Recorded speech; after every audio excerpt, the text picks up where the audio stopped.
Hello, my name is Debbie Reynolds. They call me the Data Diva.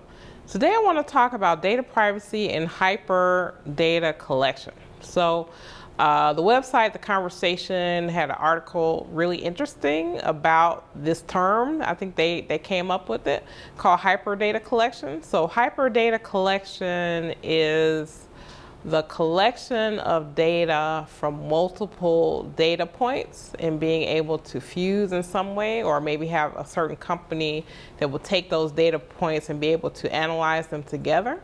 A lot of this hyper data collection happens as a result of new and emerging technology. So let's say there may be advances in technologies in terms of things that you have in your home, for example, that may be collecting data that was never collected before.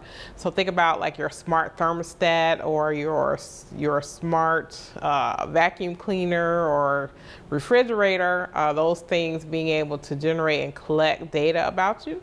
Also having companies that offer a lot of these smart devices, IoT devices, maybe there are services that you sign up for. It just gives them a huge different picture about people than they otherwise would have happened. And what we're seeing around this is, for companies that have these different services, they may be asking your consent or bundling your consent for all these different services. And I think it can be confusing to consumers for them to know exactly what it is they're consenting to or not.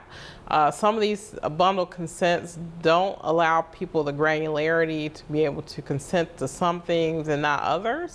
Some of them are, take it or leave it. So either agree to everything or don't use anything. We're seeing fights in the EU around companies that do that type of bundled consent. Obviously in the US, that's not illegal. There's really no problem with that. But I think there may be situations where, for example, the FTC has signaled that they may consider things where the consent of an individual, especially for multiple different things, may not be as clear, that they may consider that possibly like deceptive in some way. So trying to deceive someone and to get them maybe to agree to something that they may not be fully aware or understand.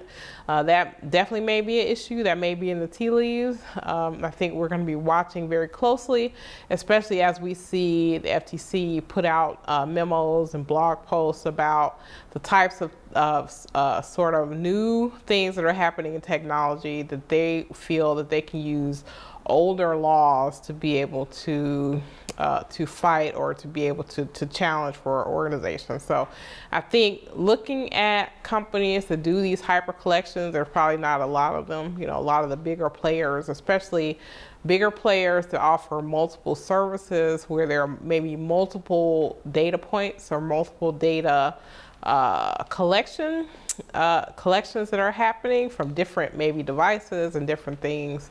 Having those things bundled together and doing this kind of hyper collection may not be as transparent to users, and it may not be as easy for people to, say for instance, consent to some things and not to other things. So I like this term. I like the fact that they're thinking in these ways, and we know that computing is getting a lot more complex in terms of the types of data that's being collected and retained on individuals. So we'll see how this term plays out in the future, but I think that it is a good term to be able to use to describe what's happening, which is collection of data at so many different points that may be fused together or pulled together, for example, by a company that offers maybe multiple lines of services or multiple lines of devices about an individual. That's it. Thank you.